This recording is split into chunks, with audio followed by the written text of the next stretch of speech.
Faraji nisaidie kitu. Kwenye kauli ambayo Rashid anazungumza kwamba pengine kosa hili lilisababisha pia kocha Fadlu Davids kumtoa Shamu Karabu, lakini mimi kwangu mimi siamini kwa sababu aina ya kikosi cha Simba ambacho kinacheza kwa mfano eneo la ulinzi ambalo hivi karibuni Shefondo Malone hayupo. Na hawa wawili ndio walinzi wa kutumainiwa wa Simba kwenye michezo yote ambayo imebaki mpaka sasa hivi. Pengine mpaka Shamu mpaka Shefondo Malone anarudi. Kwa maana hiyo kilichofanyika binafsi naamini kwamba ni kupumzisha Shamu. Pengine aliona ameongoza kwa magoli 3 na hamna kitu kingine ambacho anaweza akapoteza, kwa hiyo akaamua kubadili hata aliyeingia. Ndio maana uko unaona kwamba mabadiliko. Sababu ya kwanza ya Simba ilikuwa nani? Sababu ya kwanza ya Simba sina kumbukumbu sana. Ni yeye.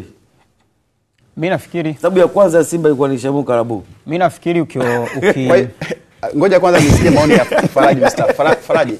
Niambia kuhusiana na hili goli la Mbeya City, lakini pia na maoni ambayo anazungumza Rashid kuhusiana na Shamu kwamba ni kosa ambalo lilimhitaji atoke nje. Hapana, nafikiri sio hivyo.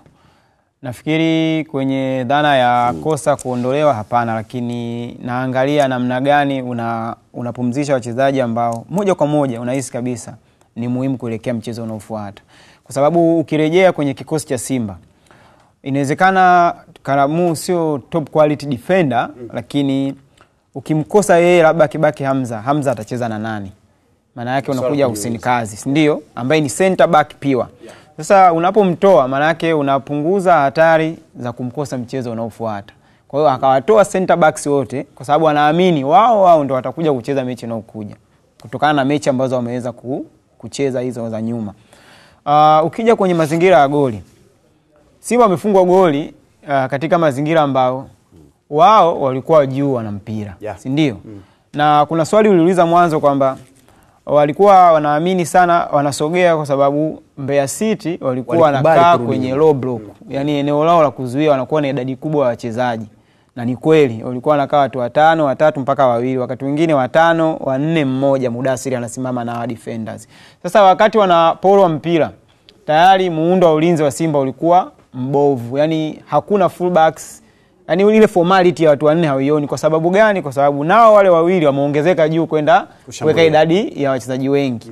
Inapopigwa counter attack ni pasi mbili tu inaua, yani inaweza ikakuadhibu. Unaweza kaangalia goalkeeper amepiga mpira pembeni kwa fullback wa kushoto, angalia fullback wa kushoto anapiga pasi moja ambayo inamkuta sasa Mudasiri na mabeki wawili. Kitu ambacho alikiongea Rashid ambacho ni sahihi zaidi ni namna gani unaweza ukafanya coverage. Wakati Hamza ameenda na Mudasiri, tayari unaona ameshindwa.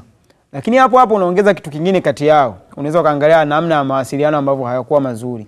Na hapo ndo unaweza nikamuingiza Karabu kwenye hilo kwamba wakati mwenzako anafanya movement sehemu yenye mpira, maana yake tunategemea ukae sehemu ambayo pengine moja kwa moja inaweza ikapunguza athari kwenye goli lenu. Angalia hapo, alafu angalia yeye alichokifanya.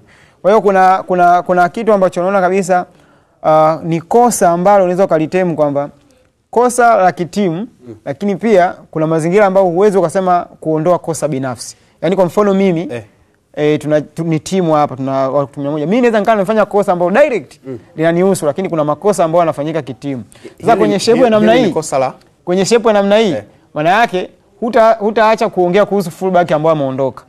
Hutaacha kuongea kuhusu kiungo namba 6 ambaye pengine labda angekuepo angekava. Kwa hiyo kwenye kuanalyze hapa unaweza kusema kwa sababu Simba walienda juu na wakaacha nafasi, nitalitemu kosa kama la timu. Yaani nitalitemu kama kosa kama la timu kwa sababu nyewe muda mwingi si mlikuwa juu. Opportunity au tactics za wenzenu wakatumia pasi mbili kuja kufunga goli.